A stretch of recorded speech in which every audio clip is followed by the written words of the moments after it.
Hello students, প্রতিদিনের মতো আজকে আবার আমি একটি নতুন ভিডিও নিয়ে হাজির হয়েছি। আজকে আলোচনা করব 6 সেমিস্টার শেখ হিস্ট্রি হবে। শেখ SEC শেখ হিস্ট্রির একটি কিছু শর্ট কোশ্চেন নিয়ে 1 নম্বরের কিছু প্রশ্ন নিয়ে আজকে আলোচনা করব। তোমরা যারা আমার চ্যানেলে নতুন তারা চ্যানেলটিকে সাবস্ক্রাইব করে নেবে, তাহলে সবার আগে নোটিফিকেশন তোমাদের কাছে পৌঁছে যাবে। কি বলছে আজকের প্রশ্ন? ইসলামী স্থাপত্য রীতির মূল বৈশিষ্ট্য কী? ইসলামী স্থাপত্য রীতির মূল বৈশিষ্ট্য কী? ইসলামী স্থাপত্য রীতির মূল বৈশিষ্ট্য হলো খিলান ও গম্বুজ। তারা কিন্তু খিলান বা গম্বুজ নির্মাণ করত। তারপরে কি বলছে? আলাই দরওয়াজা কে নির্মাণ করেন? সুলতান আলাউদ্দিন খলজি। সুলতান আলাউদ্দিন খলজির আমলে তৈরি হয় আলাই দরওয়াজা। তারপরে বলছে দাখিল দরওয়াজা কোথায় অবস্থিত? দাখিল দরওয়াজা এটা হচ্ছে মালদা জেলায়। মালদা জেলায় গৌড়ে অবস্থিত। মালদা জেলার গৌড়ে অবস্থিত। তারপরে বলছে বিঠল মন্দির। বিঠল মন্দির কোথায় অবস্থিত? বিঠল মন্দির বিজয়নগরে অবস্থিত। বিঠল মন্দির বিজয়নগরে অবস্থিত। তারপরে বলছে মুঘল যুগের স্থাপত্য রীতির শ্রেষ্ঠ নিদর্শন কি? মুঘল যুগের স্থাপত্য রীতির শ্রেষ্ঠ নিদর্শন হচ্ছে তাজমহল। তারপরে বলছে বড়সোনা মসজিদ কোথায় অবস্থিত? বড়সোনা মসজিদ কোথায় অবস্থিত? মালদহের গৌড়ে অবস্থিত বড়সোনা মসজিদ। কত সালে তৈরি হয় বড়সোনা মসজিদ? 1526 খ্রিস্টাব্দে, প্রথম পানিপথের সময়। প্রথম পানিপথের যুদ্ধের সময় এই বড়সোনা মসজিদ তৈরি হয়। এটি কি হয়েছিল? গৌড়ের সবচেয়ে, মালদহ জেলা গৌড়ের সবচেয়ে বড় মসজিদ হচ্ছে এই বড়সোনা মসজিদ। তারপরে বলছে জাহাঙ্গীরের লেখা বইটির নাম কি? জাহাঙ্গীরের লেখা বইটির নাম হচ্ছে তুজুক-ই জাহাঙ্গীরি। তুজুক-ই জাহাঙ্গীরি। তারপরে বলছে বড়সোনা মসজিদের আরেক নাম কি? বড়সোনা মসজিদ বারদুয়ারি নামেও পরিচিত। স্থাপত্য কাকে বলে বা স্থাপত্য শিল্প কাকে বলে?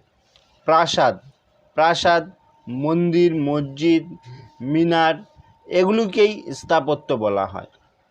এগুলোকে তৈরির যে কারুকার্য বা কারিগর, যারা এই সমস্ত জিনিসগুলো তৈরি করেন, কারিগর বা কারিগরি শিল্প, যে সমস্ত অনুকরণ দিয়ে তৈরি করেন, যে কারুকার্য অঙ্কন করে তৈরি করেন, তাকেই বলা হয় স্থাপত্য শিল্প। তারপরে বলছে ইন্দো ইসলামিক রীতি শিল্পরীতি কি? ইন্দো ইসলামিক শিল্পরীতি কি? ভারতীয় শিল্পরীতি ও ইসলামীয় শিল্পরীতি, দুই শিল্পরীতি একসাথে মিলেমিশে যে শিল্পরীতি তৈরি হয় তাকেই ইন্দো ইসলামীয় শিল্পরীতি বলা হয়।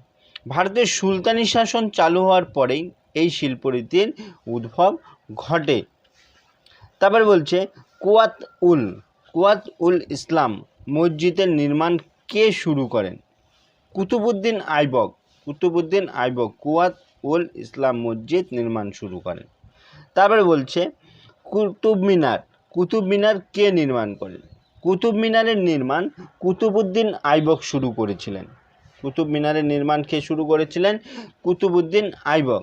কিন্তু এই কুতুব মিনার নির্মাণ শেষ হওয়ার আগেই কি হয়? তিনি মারা যায়। কুতুব মিনারের মারা যাওয়ার পরে বাকি অংশটা শেষ করেন ইলতুৎমিশ। কুতুব মিনারের জামাতা ইলতুৎমিশ এটি শেষ করেন। তারপর কি বলছে দৌলতাবাদ শহর কে নির্মাণ করেন? মোহাম্মদ বিন তুগলক। দৌলতাবাদ শহর নির্মাণ করেন মোহাম্মদ বিন তুগলক। তারপরে রয়েছে ফিরোজাবাদ কে নির্মাণ করেন? ফিরোজ শাহ তুগলক ফিরোজাবাদ শহর নির্মাণ করেন। তারপরে বলছে চাহারবাগ কাকে বলে? মুঘল আমলে 4 ভাগে ভাগ করা একরকম সাজানো বাগান তৈরি করা হতো। 4 ভাগে ভাগ করা একরকম সাজানো বাগান তৈরি করা হতো, যার নাম দেওয়া হয়েছিল চাহারবাগ। তারপরে বলছে হুমায়ুন কোন শহরটি বানানো শুরু করেছিলেন? হুমায়ুন বানানো শুরু করেছিলেন পনাহ শহরটি বানানো শুরু করেছিলেন। তারপরে কি বলছে, শেরশাহ কোথায় সৌধ বানিয়েছিলেন? শেরশাহ সাসারাম, দিল্লিতে সাসারাম, হ্যাঁ, সৌধ বানিয়েছিলেন। দিল্লিতে সাসারামে তিনি সৌধ বানিয়েছিলেন। এই ছিল প্রশ্নগুলির উত্তর। আশা করি তোমরা যদি এই প্রশ্নগুলি পড়ো এখান থেকে কিন্তু তোমরা কমন পেয়ে যাবে। আজকে এই পর্যন্তই, পরের ভিডিওতে আবার দেখা হবে। ভিডিওটি ভালো লাগলে লাইক করো, কমেন্ট করো এবং বন্ধুদেরকে শেয়ার করে দাও।